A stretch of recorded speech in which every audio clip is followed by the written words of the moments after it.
Hi all, ACR എക്സാംസിൻ്റെ പുതിയൊരു വീഡിയോയിലേക്ക് എല്ലാവർക്കും സ്വാഗതം. ബിസിനസ് ആൻഡ് കോർപ്പറേറ്റ് റെഗുലേഷൻ്റെ ഫസ്റ്റ് മോഡ്യൂളാണ് നമ്മൾ ഡിസ്കസ് ചെയ്യുന്നത്. ഇന്ന് ഡിസ്കസ് ചെയ്യുന്ന ടോപ്പിക്ക് ഇന്ത്യൻ കോൺട്രാക്റ്റ് ആക്ട് ആണ് നമ്മൾ ഡിസ്കസ് ചെയ്യുന്നത്. ഇതിൽ എഗ്രിമെൻ്റ് എന്താണ്, കോൺട്രാക്റ്റ് എന്താണ്, then essentials of a valid contract, classifications of contract, ഇത്ര കാര്യങ്ങളാണ് ഈ വീഡിയോയിൽ നമ്മൾ ഡിസ്കസ് ചെയ്യുന്നത്. പ്രീവിയസ് വീഡിയോയിൽ business law, introduction to business law എന്ന ഏരിയയിൽ ബിസിനസ് ലോ എന്താണ്, ലോ എന്താണ് എന്നുള്ള അതിൻ്റെ മീനിങ്, ഡെഫിനിഷൻസ് ഒക്കെ ഡിസ്കസ് ചെയ്തിട്ടുണ്ടായിരുന്നു. അത് കാണാത്തവർക്കായിട്ട് വീഡിയോയുടെ ലിങ്ക് ഞാൻ ഡിസ്ക്രിപ്ഷനിൽ കൊടുക്കുന്നുണ്ട്, മറക്കാതെ ഒന്ന് കാണുക. ഓക്കെ, അപ്പോൾ നമുക്ക് ടോപ്പിക്കിലേക്ക് കിടക്കാം. എന്താണ് ഇന്ത്യൻ കോൺട്രാക്റ്റ് ആക്ട്, അതാണ് നമ്മൾ ഡിസ്കസ് ചെയ്യുന്നത്. സോ ഇന്ത്യൻ കോൺട്രാക്റ്റ് ആക്ട് നിലവിൽ വന്നത് 1 സെപ്റ്റംബർ 1872 സോ അതുകൊണ്ടാണ് ഇന്ത്യൻ കോൺട്രാക്റ്റ് ആക്ട് 1872 എന്ന് അറിയപ്പെടുന്നത്. And it extends to the whole of India except Jammu and Kashmir region ഒഴികെ ബാക്കി ഇന്ത്യ മുഴുവനായിട്ട് നിലവിലുള്ള അല്ലെങ്കിൽ മുഴുവൻ കൺട്രോൾ ചെയ്യുന്ന കോൺട്രാക്റ്റ് ആക്റ്റാണ് ഇന്ത്യൻ കോൺട്രാക്റ്റ് ആക്ട്. ഓക്കെ, ഇനി കോൺട്രാക്റ്റിൻ്റെ മീനിങ്ങും ഡെഫിനേഷനും നമുക്കൊന്ന് നോക്കാം. Section 2H of Indian contract act, an agreement enforceable by law is a contract. Indian contract ആക്ടിൽ കോൺട്രാക്റ്റിനെ ഡിഫൈൻ ചെയ്തിരിക്കുന്നത് ഇങ്ങനെയാണ്: an agreement enforceable by law is a contract. ഒരു എഗ്രിമെൻറ്റ് അതിന് നിയമസാധുതയുണ്ടെങ്കിൽ അതിനെ നമുക്ക് കോൺട്രാക്റ്റ് എന്ന് വിളിക്കാം. സോ ആ ഡെഫിനിഷനിൽ നിന്ന് നമുക്ക് രണ്ട് കാര്യങ്ങൾ മനസ്സിലാക്കാം. That is, a contract must have the following 2 elements: an agreement and enforceability of an agreement. എഗ്രിമെൻറ്റും ഉണ്ടാവണം, എൻഫോഴ്സിബിലിറ്റി ഓഫ് ആൻ എഗ്രിമെൻറ്റും ഉണ്ടാവണം ഒരു കോൺട്രാക്റ്റിന്. A contract is an agreement between competent parties with free consent upon a legal consideration and with a lawful object to do or abstain from doing anything which gives rise to legal obligations of the parties. ഇതാണ് കോൺട്രാക്റ്റിൻ്റെ ഒരു meaning ആയിട്ട് നമുക്ക് പറയാം. Contract എന്ന് പറഞ്ഞാൽ രണ്ട് competent parties തമ്മിലുള്ള agreement ആണ്. ആ എഗ്രിമെൻറ്റിൽ എത്തിയിരിക്കുന്നത് വിത്ത് ഫ്രീ കൺസെൻ്റ് ആണ്, ആരുടെയും നിർബന്ധത്തിന് വഴങ്ങിയല്ല, ഫ്രീ കൺസെൻറ്റോട് കൂടിയായിരിക്കണം. അതുപോലെ തന്നെ ഒരു ലീഗൽ കൺസിഡറേഷൻ ഉണ്ടായിരിക്കണം. ആൻഡ് ഒബ്ജക്റ്റ് എന്ന് പറയുന്നത് ലോഫുൾ ആയിരിക്കണം. അങ്ങനെയുള്ള ഒരു ഒബ്ലിഗേഷൻ ബിറ്റ്വീൻ 2 പാർട്ടീസ്, അതിനെയാണ് ഒരു കോൺട്രാക്റ്റ് എന്ന് പറയുന്നത്. ഓക്കെ, ഇനി നമ്മൾ നെക്സ്റ്റ് നോക്കുന്ന എഗ്രിമെൻ്റ് ആണ്. എഗ്രിമെൻ്റ് എന്ന് പറഞ്ഞാൽ it is an offer and acceptance of offer. ഒരു ഓഫറും ആ ഓഫറിൻ്റെ ആക്സെപ്റ്റൻസും ഉണ്ടെങ്കിൽ അതിനെ നമുക്കൊരു എഗ്രിമെൻ്റ് എന്ന് പറയാം. ഒരാളൊരു കാര്യം ചെയ്യാമെന്ന് പറയുന്നു മറ്റേ ആൾക്ക് വേണ്ടിയിട്ട് ഫോർ എ കൺസിഡറേഷൻ, അല്ലെങ്കിൽ അതിന് റിട്ടേൺ ആയിട്ട് എന്തെങ്കിലും കിട്ടുമെന്ന് പ്രതീക്ഷിച്ചുകൊണ്ട് ആൻഡ് ഓപ്പോസിറ്റ് പാർട്ടി അത് ആക്സെപ്റ്റ് ചെയ്യുകയും കൂടെ ചെയ്താൽ അതിനെ നമുക്കൊരു എഗ്രിമെൻ്റ് എന്ന് പറയാം. Okay, agreement definition: section 2 subsection E of Indian contract act defines the term agreement as every promise and every set of promises forming the consideration for each other is an agreement. ഓരോ പ്രോമിസും അതുപോലെ തന്നെ ഓരോ set of പ്രോമിസസും forming consideration for each other, 2 parties തമ്മിലൊരു കൺസിഡറേഷനും കൂടെ provide ചെയ്യുന്നുണ്ടെങ്കിൽ അതിനെയാണ് നമ്മളൊരു എഗ്രിമെൻ്റ് എന്ന് പറയുന്നത്. സോ എഗ്രിമെൻ്റ് എന്ന് പറഞ്ഞാൽ ഓഫറും ആക്സെപ്റ്റൻസ് ഓഫ് ഓഫറും കൂടി ചേർന്നാണ് agreement. And contract agreement plus enforceability of law. എഗ്രിമെൻറ്റിൻ്റെ കൂടെ ലോയുടെ എൻഫോഴ്സിബിലിറ്റിയും കൂടി ഉണ്ടെങ്കിൽ അതിനെ നമുക്ക് കോൺട്രാക്റ്റ് എന്ന് പറയാം. ഓക്കെ, ഇനി നമ്മൾ നോക്കാൻ പോകുന്ന ഒരു ടോപ്പിക് എന്ന് പറയുന്നത് essential elements of a contract. ഇത് ഇമ്പോർട്ടൻ്റ് ആയിട്ടുള്ള ഒരു ടോപ്പിക്കാണ്.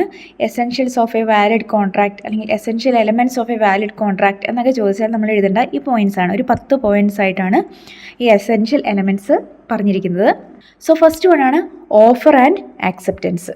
So, in order to create a valid contract, there must be an agreement between 2 parties. നമുക്ക് ഓൾറെഡി അറിയാം, നമ്മൾ കോൺട്രാക്റ്റിൻ്റെ ഡെഫിനിഷൻ പറഞ്ഞു ഒരു എഗ്രിമെൻറ്റ് അതിന് എൻഫോഴ്സിബിലിറ്റി ഓഫ് ലോ ഉണ്ടാകുമ്പോഴാണ് അതിനെ ഒരു കോൺട്രാക്റ്റ് എന്ന് പറയുക. അപ്പോൾ ഒരു കോൺട്രാക്റ്റ് ആവണമെങ്കിൽ മസ്റ്റായിട്ടും അതൊരു എഗ്രിമെൻറ്റ് അവിടെ ഉണ്ടായിരിക്കണം. എഗ്രിമെൻ്റ് എന്ന് പറഞ്ഞാൽ എന്താണ്? ഓഫർ ആൻഡ് ആക്സെപ്റ്റൻസ് ഓഫ് ഓഫറാണ്. സോ ഓഫറും ആക്സെപ്റ്റൻസ് ഓഫ് ഓഫറും ഉണ്ടെങ്കിൽ മാത്രമേ അതൊരു കോൺട്രാക്റ്റ് ആണെന്ന് പറയാൻ വേണ്ടി പറ്റുള്ളൂ. അപ്പോൾ ഒരു കോൺട്രാക്റ്റിൻ്റെ എസെൻഷ്യൽ ആയിട്ടുള്ള ഒരു എലമെൻ്റ് ആണ് ഓഫർ ആൻഡ് ആക്സെപ്റ്റൻസ്. നെക്സ്റ്റ് വണ്ണാണ് intention to create legal relationship. That means when 2 parties enter into an agreement their intention must be to create legal relationship between them. 2 parties ഒരു എഗ്രിമെൻറ്റിൽ ഏർപ്പെടുന്നുണ്ടെങ്കിൽ അവരുടെ intention എന്ന് പറയുന്നത് അവർ തമ്മിലൊരു legal റിലേഷൻഷിപ്പിലേക്ക് കടക്കാനുള്ള ഒരു intention ഉണ്ടായിരിക്കണം. അങ്ങനത്തെ ഇൻറ്റൻഷൻ ഇല്ലാത്തിടത്തോളം അതൊരു എഗ്രിമെൻ്റ് കോൺട്രാക്റ്റും ആയിട്ട് മാറില്ല. സോ ഫോർ എക്സാമ്പിൾ നമ്മൾ 2-3 ഫ്രണ്ട്സ് കൂടി ചേർന്ന് ഫുഡ് കഴിക്കാൻ വേണ്ടി തീരുമാനിച്ചു, അല്ലെങ്കിൽ ഒരാളുടെ വീട്ടിൽ ചെന്ന് ഫുഡ് കഴിക്കാൻ തീരുമാനിച്ചു. അവിടെ ഒരു ലീഗൽ റിലേഷൻഷിപ്പ് ഒന്നും ക്രിയേറ്റ് ചെയ്യുന്നില്ല, അവരൊരു ഫ്രണ്ട്ലി ആയിട്ട് തീരുമാനിക്കുന്ന കാര്യങ്ങളാണ്. അതൊരു കോൺട്രാക്റ്റ് ആയിട്ടൊന്നും എടുക്കാൻ വേണ്ടി പറ്റില്ല. പക്ഷെ ഒരു ലീഗൽ റിലേഷൻഷിപ്പിലേക്ക് 2 പാർട്ടീസ് കടക്കുന്നുണ്ടെങ്കിൽ മാത്രമേ അതിനൊരു കോൺട്രാക്റ്റ് ആയിട്ട് പറയാൻ വേണ്ടിയിട്ട് സാധിക്കുകയുള്ളൂ. നെക്സ്റ്റ് വണ്ണാണ് ലോഫുൾ കൺസിഡറേഷൻ. കൺസിഡറേഷൻ എന്ന് പറഞ്ഞാൽ എന്താണ്? സംതിങ് ഇൻ റിട്ടേൺ എന്നൊക്കെയാണ് അതിൻ്റെ മീനിങ്. അതായത് ഒരാൾ ഒരു കാര്യം ചെയ്തു കൊടുക്കുമ്പോൾ പകരം ഓപ്പോസിറ്റ് പാർട്ടി എന്താണോ ചെയ്തു കൊടുക്കുന്നത് അതിനെയാണ് കൺസിഡറേഷൻ എന്ന് പറയുക. ഓക്കെ, ഫോർ എക്സാമ്പിൾ എ എന്ന് പറഞ്ഞ ഒരാൾ ഒരു വീട് വിൽക്കുകയാണ് ബിക്ക്. സോ ബി തിരിച്ച് ആ വീടിൻ്റെ എമൗണ്ട് കൊടുക്കും, വീട് വാങ്ങുന്ന പൈസ കൊടുക്കും. സോ അതിനെയാണ് കൺസിഡറേഷൻ എന്ന് പറയുക. അപ്പം കൺസിഡറേഷൻ ലോഫുൾ ആയിരിക്കണം. ഓക്കെ, ഒരു എഗ്രിമെൻ്റ് ലീഗലി എൻഫോഴ്സിബിൾ ആകണമെങ്കിൽ കൺസിഡറേഷൻ ലോഫുൾ ആയിട്ടുള്ള കൺസിഡറേഷൻ ആയിരിക്കണം. ഒരു കൺസിഡറേഷൻ ലോഫുൾ ആവുക എന്ന് പറഞ്ഞാൽ അതൊരു മറ്റൊരു പാർട്ടീനെ ഇഞ്ചുറി വരുത്താത്തതോ അല്ലെങ്കിൽ ഇമ്മോറൽ ആയിട്ടുള്ളതോ പബ്ലിക് പോളിസിക്ക് എതിരായിട്ടുള്ളതോ അല്ലാത്ത എന്ത് കാര്യവും ഒരു ലോഫുൾ കൺസിഡറേഷനായിട്ട് കരുതാം. സോ അപ്പോൾ കൺസിഡറേഷൻ എന്ന് പറയുന്നത് ഇല്ലീഗൽ ആയിരിക്കരുത്, ലോഫുൾ ആയിരിക്കണം എന്നാണ് പറയുന്നത്. നെക്സ്റ്റ് വൺ ആണ് capacity of parties. Capacity of പാർട്ടീസിൽ പറയുന്നത് ആർക്കൊക്കെ ഒരു കോൺട്രാക്റ്റിൽ ഏർപ്പെടാൻ വേണ്ടി സാധിക്കും, അല്ലെങ്കിൽ ആരൊക്കെ തമ്മിലുള്ള കോൺട്രാക്റ്റാണ് ഒരു വാലിഡ് ആയിട്ടുള്ള കോൺട്രാക്റ്റായിട്ട് കണക്ക് കൂട്ടുക. സോ ഈ കേസിൽ പറയുന്നത് പേഴ്സൺസ് ആർക്കൊക്കെയാണ് കോമ്പീറ്റൻ്റ് ആയിട്ടുള്ളത് എന്ന് പറയുമ്പോൾ ഫസ്റ്റ് വൺ ആണ് മേജേഴ്സ്. മേജേഴ്സ് എന്ന് പറഞ്ഞിട്ടുണ്ടെങ്കിൽ persons who attained 18 years of age, 18 വയസ്സ് കഴിഞ്ഞവർക്ക്. Then persons with sound mind, ബോധമുള്ള മനസ്സുള്ള മനുഷ്യർ. ഓക്കെ, സൗണ്ട് മൈൻഡുള്ള ആൾക്കാർ. അതുപോലെ തന്നെ persons not disqualified by law, നിയമപ്രകാരം കോൺട്രാക്റ്റിൽ ഏർപ്പെടാൻ പറ്റില്ല എന്ന് പറഞ്ഞ ചില ആൾക്കാരുണ്ട്. അങ്ങനെയല്ലാത്തവർ, ഇവർക്കൊക്കെ കോൺട്രാക്റ്റിൽ ഏർപ്പെടാം, ലീഗലി ഒരു കോൺട്രാക്റ്റിൽ ഏർപ്പെടാം. അപ്പോൾ ആർക്കൊക്കെയാണ് കോൺട്രാക്റ്റിൽ ഏർപ്പെടാൻ പറ്റില്ലാത്തതെന്ന് പറഞ്ഞാൽ മൈനേഴ്സ് എന്ന് പറഞ്ഞാൽ 18 വയസ്സ് തികയാത്തവർ. Then persons of unsound mind, sound mind അല്ലാത്തവർ അല്ലെങ്കിൽ മെൻ്റൽ ഡിസബിലിറ്റി ഉള്ളവർ. Then person disqualified by law, എന്തെങ്കിലും നിയമം കൊണ്ട് തടസ്സമുള്ളവർ. സോ ഇങ്ങനെയുള്ള ആൾക്കാരൊഴികെ ബാക്കി എല്ലാവർക്കും ഒരു കോൺട്രാക്റ്റിൽ ഏർപ്പെടാനുള്ള കപ്പാസിറ്റി ഉണ്ട്. നെക്സ്റ്റ് വൺ ആണ് ഫ്രീ കൺസെൻറ്റ്. ഫ്രീ കൺസെൻറ്റ് എന്ന് പറഞ്ഞാൽ സമ്മതം. ഒരു അഗ്രിമെൻറ്റിൽ ഒരാൾ ഒരു കാര്യം ഓഫർ ചെയ്യുമ്പം ഓപ്പോസിറ്റ് പാർട്ടി അത് ആക്സെപ്റ്റ് ചെയ്യും. ആ ആക്സെപ്റ്റ് ചെയ്യുന്നത് അല്ലെങ്കിൽ അതിന് സമ്മതം പറയുന്നത് ആരുടെയും നിർബന്ധത്തിലല്ലാതെ സ്വന്തം മൈൻഡിൽ അല്ലെങ്കിൽ സ്വന്തം ഇഷ്ടപ്രകാരമാണെങ്കിൽ മാത്രമാണ് അതിനെ ഫ്രീ കൺസെൻറ്റ് എന്ന് പറയുക. സോ ഒരു കോൺട്രാക്റ്റിൽ 2 പാർട്ടീസും സ്വയം ഇഷ്ടത്തോടുകൂടെ അല്ലെങ്കിൽ സ്വന്തം താല്പര്യത്തോടു കൂടെ മാത്രം കോൺട്രാക്റ്റിൽ ഏർപ്പെടാൻ വേണ്ടി പാടുള്ളൂ. അങ്ങനെയുള്ള കൺസെൻറ്റിനെയാണ് ഫ്രീ കൺസെൻറ്റ് എന്ന് പറയുക. അല്ലാതെ എന്ത് കൺസെൻറ്റ് വന്നിട്ടുണ്ടെങ്കിലും ആ കോൺട്രാക്റ്റ് വോയിഡ് കോൺട്രാക്റ്റോ അല്ലെങ്കിൽ വോയിഡബിൾ കോൺട്രാക്റ്റോ വാലിഡ് അല്ലാത്ത ഒരു കോൺട്രാക്റ്റായിട്ട് മാറും. സോ ഒരു കോൺട്രാക്റ്റിന് വേണ്ട അനദർ എസെൻഷ്യൽ എലമെൻ്റ് എന്ന് പറയുന്നതാണ് free consent of parties. Next one ആണ് lawful object. Lawful object means the object of the agreement must be lawful. എന്തിനു വേണ്ടിയാണ് ആ എഗ്രിമെൻറ്റ് അല്ലെങ്കിൽ കോൺട്രാക്ട് നടത്തുന്നത് അതിൻ്റെ ഒബ്ജക്റ്റീവ് എന്ന് പറയുന്നത് ലോഫുൾ ആയിരിക്കണം. അതൊരു ഇല്ലീഗൽ ആയിട്ടുള്ള കാര്യമാവരുത്, ഇമ്മോറൽ ആയിട്ടുള്ള കാര്യമാവരുത്, അതുപോലെ തന്നെ പബ്ലിക് പോളിസിക്ക് എതിരായിട്ടുള്ളൊരു കാര്യമാവരുത്. ഓക്കെ, നിയമപ്രകാരമുള്ള ഒരു കാര്യത്തിന് വേണ്ടി മാത്രമേ കോൺട്രാക്റ്റിൽ ഏർപ്പെട്ടിട്ടുണ്ടെങ്കിൽ മാത്രമേ അതൊരു വാലിഡ് കോൺട്രാക്റ്റ് ആയിട്ട് മാറുകയുള്ളൂ. നെക്സ്റ്റ് വൺ ആണ് agreement not expressly declared void. That means the agreement must not have been expressly declared to be void. അതായത് ചില എഗ്രിമെൻറ്റുകൾ ഇന്ത്യൻ കോൺട്രാക്റ്റ് ആക്ട് പ്രകാരം എക്സ്പ്രസ്ലി അത് void കോൺട്രാക്റ്റുകളാണ്.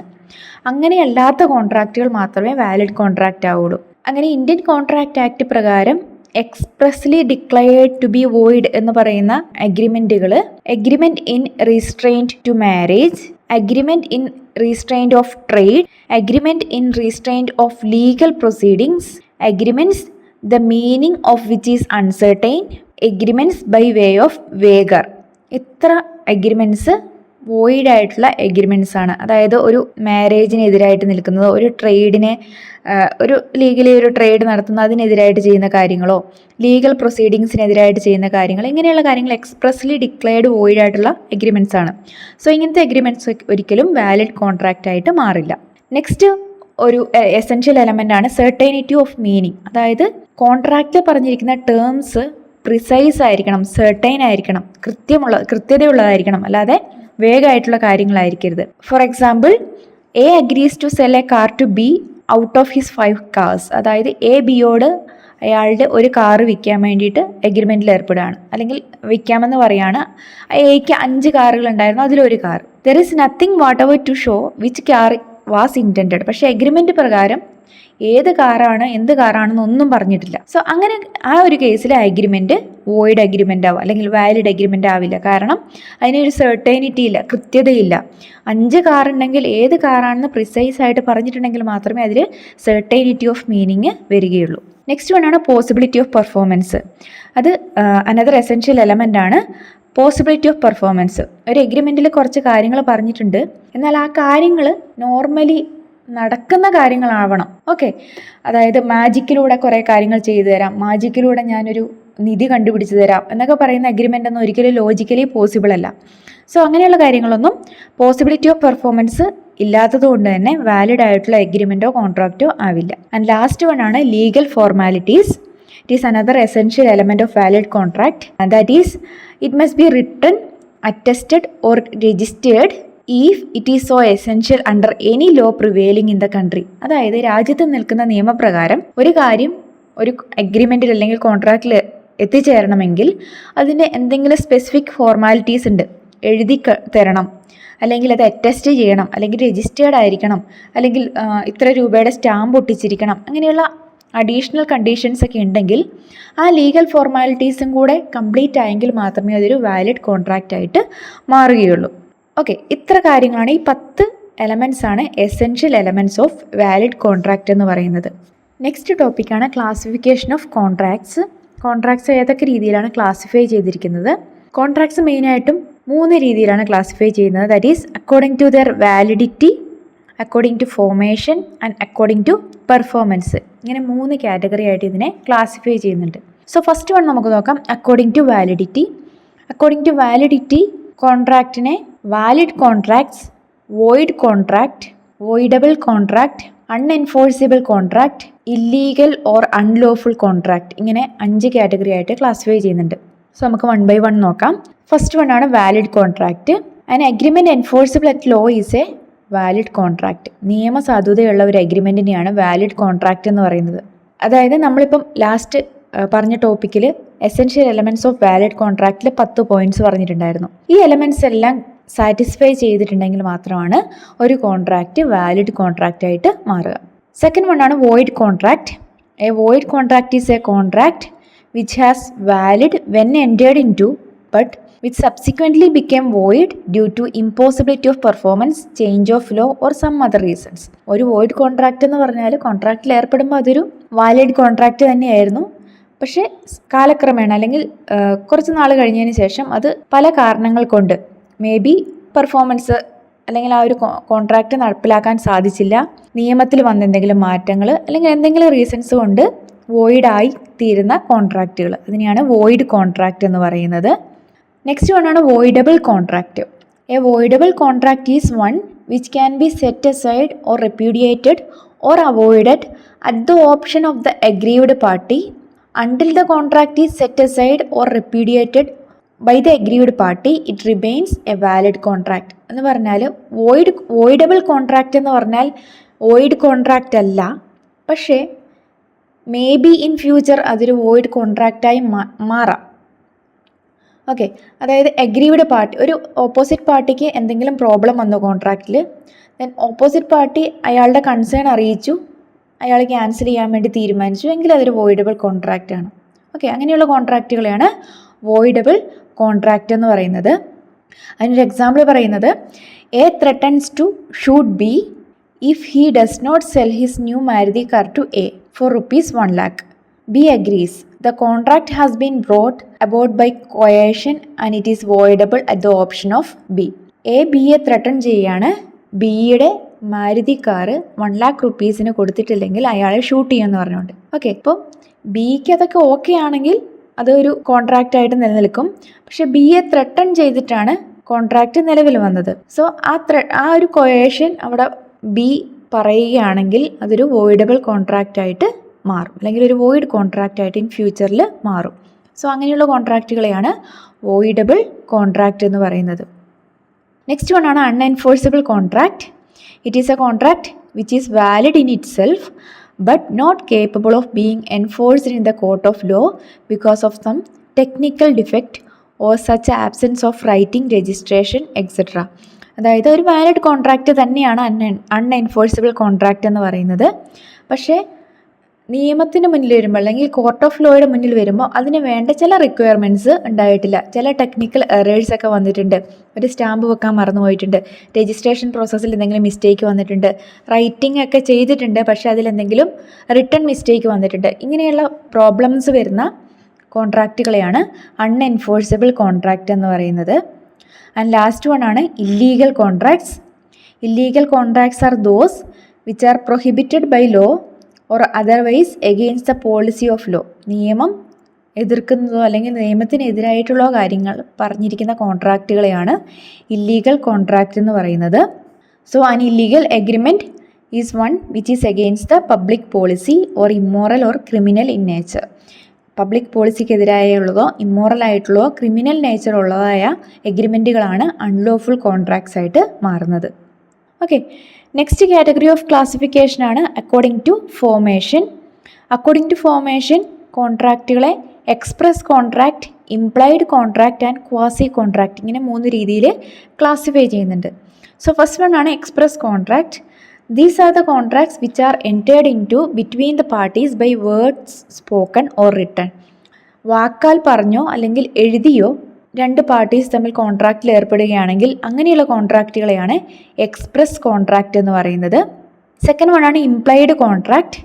Contracts which came into being on account of the act or conduct of the parties and not by their express words written or spoken are known as implied contract. That is 2 parties തമ്മിലുള്ള ഒരു contract എന്ന് പറയുന്നത് വേർഡ്സിലൂടെയോ written ആയിട്ടോ spoken ആയിട്ടോ ഒന്നും പറഞ്ഞിട്ടില്ല, പക്ഷെ അവരുടെ ആക്ടിവിറ്റിയിലൂടെ ഒരു കോൺട്രാക്റ്റായി മാറുകയാണ്. സോ അങ്ങനെയുള്ളതിനാണ് ഇംപ്ലൈഡ് കോൺട്രാക്റ്റ് എന്ന് പറയുന്നത്. ഒരു എക്സാമ്പിൾ പറയാനാണെങ്കിൽ എ എന്നൊരു വ്യക്തി ഒരു ബസ്സിൽ കയറി കോഴിക്കോട് ടു തൃശ്ശൂർ പോകുന്ന ഒരു ബസ്സിലാണ് കയറിയിരിക്കുന്നത്. ആ ബസ്സിൽ കയറി കഴിഞ്ഞിട്ടുണ്ടെങ്കിൽ അവിടെ ഒരു കോൺട്രാക്റ്റ് ഇംപ്ലൈഡ് ആയിട്ട് വരികയാണ്. ദാറ്റ് ഈസ് ബസ്സുകാരൻ അയാളെ കാലിക്കറ്റ് ടു തൃശ്ശൂർ കൊണ്ടിറക്കണം at the price fixed. Calicut to തൃശ്ശൂരിനുള്ള എത്രയാണ് പ്രൈസ് അത് ട്രാവൽ ചെയ്യുന്നയാൾ കൊടുക്കുകയും ചെയ്യും. അങ്ങനെ ഒരു ഇംപ്ലൈഡ് ആയിട്ട് വരുന്ന കോൺട്രാക്റ്റുകളെയാണ് ഇംപ്ലൈഡ് കോൺട്രാക്ട്സ് എന്ന് പറയുന്നത്. ആൻഡ് തേർഡ് വൺ ആണ് quasi contract. Quasi contract is not actually a contract. ഒരു കോൺട്രാക്റ്റ് അല്ല, but it is a contract created by law. നിയമം കൊണ്ട് വരുന്ന ചില കോൺട്രാക്റ്റുകളാണ്. അങ്ങനെയുള്ള കോൺട്രാക്റ്റുകൾ 2 പാർട്ടീസ് തമ്മിൽ അവർ തമ്മിൽ കോൺട്രാക്റ്റിൽ ഏർപ്പെടാൻ അവർക്ക് ഒരു ഇൻറ്റൻഷനും ഉണ്ടാവില്ല, പക്ഷേ ചില സാഹചര്യങ്ങൾ കൊണ്ട് വരുന്ന കോൺട്രാക്റ്റുകളാണ്. For example finder of lost goods. ഒരാളുടെ സാധനം കളഞ്ഞു കിട്ടിക്കഴിഞ്ഞാൽ അത് അയാളെ ഏൽപ്പിക്കാനുള്ള ഉത്തരവാദിത്തം വരുന്നുണ്ട്. സോ അങ്ങനെ വരുന്ന കോൺട്രാക്റ്റുകളെയാണ് ക്വാസി കോൺട്രാക്റ്റ് എന്ന് പറയുന്നത്. ഓക്കെ, വീണ് കിട്ടിയ ഒരു സാധനം തിരിച്ച് ഉടമസ്ഥനെ ഏൽപ്പിക്കാൻ വേണ്ടിയിട്ട് ആ കിട്ടിയ ആൾക്കൊരു ഒബ്ലിഗേഷൻ വരുന്നുണ്ട്. ഉടമസ്ഥനെ ഏൽപ്പിച്ചില്ലെങ്കിലും അതിന് കൺസേൺ ആയിട്ടുള്ള അല്ലെങ്കിൽ പോലീസ് സ്റ്റേഷനിലെങ്കിലും അത് ഏൽപ്പിക്കാനുള്ള ഉത്തരവാദിത്തം ആ വീണ് കിട്ടിയ ആൾക്ക് ഫൈൻഡർ ഓഫ് ലോസ്റ്റ് ഗുഡ്സിന് വരുന്നുണ്ട്. സോ അങ്ങനെ ഉണ്ടാകുന്ന ഒബ്ലിഗേഷൻസിനെയാണ് ക്വാസി കോൺട്രാക്ട്സ് എന്ന് പറയുന്നത്. ഓക്കെ, ആൻഡ് തേർഡ് കാറ്റഗറിയാണ് according to performance. According to performance കോൺട്രാക്റ്റുകളെ എക്സിക്യൂട്ടഡ് കോൺട്രാക്റ്റ് എന്നും എക്സിക്യൂട്ടറി കോൺട്രാക്റ്റ് എന്നും ക്ലാസിഫൈ ചെയ്യുന്നുണ്ട്. എക്സിക്യൂട്ടഡ് കോൺട്രാക്റ്റ് എന്ന് പറഞ്ഞാൽ ഒരു കോൺട്രാക്റ്റിൻ്റെ 2 പാർട്ടീസിൻ്റെ ഒബ്ലിഗേഷൻസ്. ഒരു കോൺട്രാക്റ്റ് ആകുമ്പം എ ബി 2 പാർട്ടീസ് ഉണ്ടെങ്കിൽ അവർ രണ്ടും ചെയ്യേണ്ട കുറേ ഒബ്ലിഗേഷൻസ് ഉണ്ടാവും.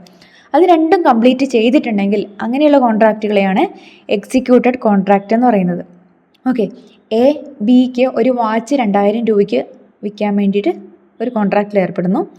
എ വാച്ച് കൊടുത്തു, ബി 2000 രൂപ തിരിച്ചു കൊടുക്കുകയും ചെയ്തു എങ്കിൽ അതൊരു എക്സിക്യൂട്ടഡ് കോൺട്രാക്റ്റാണ്. ആ കോൺട്രാക്റ്റ് അവിടെ എക്സിക്യൂട്ടായി. സെക്കൻഡ് വൺ ആണ് എക്സിക്യൂട്ടറി കോൺട്രാക്റ്റ്. എക്സിക്യൂട്ടറി കോൺട്രാക്റ്റ് എന്ന് പറഞ്ഞാൽ either both the parties or any one of the party അവരുടെ ഒബ്ലിഗേഷൻസ് കംപ്ലീറ്റ് ചെയ്തിട്ടില്ല. ഒന്നെങ്കിൽ എയും ബിയും, ഇപ്പം നമ്മൾ നേരത്തെ പറഞ്ഞ എക്സാമ്പിൾ ആണെങ്കിൽ ഒരു വാച്ച് കൊടുക്കുന്ന 2000 രൂപയ്ക്ക് എ ബിക്ക് എയുടെ വാച്ച് 2000 രൂപയ്ക്ക് കൊടുക്കാമെന്ന് എഗ്രിമെൻറ്റിൽ എത്തുന്നു. എ വാച്ച് കൊടുത്തിട്ടുമില്ല, ബി എമൗണ്ട് കൊടുത്തിട്ടുമില്ല എങ്കിൽ അതൊരു എക്സിക്യൂട്ടറി കോൺട്രാക്റ്റാണ്. അല്ലെങ്കിൽ എ വാച്ച് കൊടുത്തു എന്നാൽ ബിയുടെ എമൗണ്ട് പേ ചെയ്യാനുള്ളത് പെൻഡിങ് ആണ് എങ്കിൽ അതും ഒരു എക്സിക്യൂട്ടറി കോൺട്രാക്റ്റാണ്. എക്സിക്യൂട്ട് ആയിട്ടില്ല, കംപ്ലീറ്റ്ലി കോൺട്രാക്റ്റ് എക്സിക്യൂട്ട് ആയിട്ടില്ല, അങ്ങനെയുള്ളതിനെയാണ് എക്സിക്യൂട്ടറി കോൺട്രാക്റ്റ് എന്ന് പറയുന്നത്. സോ എക്സിക്യൂട്ടറി കോൺട്രാക്റ്റ് ആരൊക്കെ പെർഫോം ചെയ്തു എന്നതനുസരിച്ച് അതിനെ യൂണിലാറ്ററൽ, അതുപോലെ തന്നെ ബൈലാറ്ററൽ കോൺട്രാക്റ്റ് എന്ന് പറയാം. യൂണിലാറ്ററൽ കോൺട്രാക്റ്റ് എന്ന് പറഞ്ഞാൽ ഏതെങ്കിലും ഒരു പാർട്ടി മാത്രം അവരുടെ കോൺട്രാക്ച്വൽ ഒബ്ലിഗേഷൻസ് ചെയ്തു, അതർ പാർട്ടി ചെയ്തിട്ടില്ല എങ്കിൽ അതിനെ യൂണിലാറ്ററൽ കോൺട്രാക്റ്റ് എന്ന് പറയാം. Then bilateral contract both the parties R outstanding at the time of formation of the contract. രണ്ട് പാർട്ടീസും അവരുടെ കോൺട്രാക്റ്റിലെ ഒബ്ലിഗേഷൻസ് ഒന്നും ചെയ്തിട്ടില്ല എങ്കിൽ അതിനെ ബൈലാറ്ററൽ കോൺട്രാക്റ്റ് എന്നും പറയാം. സോ ഇങ്ങനെയാണ് കോൺട്രാക്റ്റിൻ്റെ ക്ലാസിഫിക്കേഷൻ വരുന്നത്. എല്ലാവർക്കും മനസ്സിലായെന്ന് വിചാരിക്കുന്നു. നെക്സ്റ്റ് നമ്മൾ ഓഫർ ആൻഡ് ആക്സെപ്റ്റൻസ് അതുപോലെ തന്നെ അതിൻ്റെ കണ്ടിന്യൂസ് ആയിട്ടുള്ള വീഡിയോസൊക്കെ അപ്ലോഡ് ചെയ്യുന്നതായിരിക്കും. അപ്പോൾ കൂടുതൽ വീഡിയോസിനായിട്ട് ചാനൽ മറക്കാതെ ഒന്ന് സബ്സ്ക്രൈബ് ചെയ്യുക. അപ്പോൾ നിങ്ങൾക്ക് വീഡിയോസ് ഇഷ്ടമാകുന്നുണ്ടെങ്കിൽ ലൈക്ക് ചെയ്യുക. താങ്ക്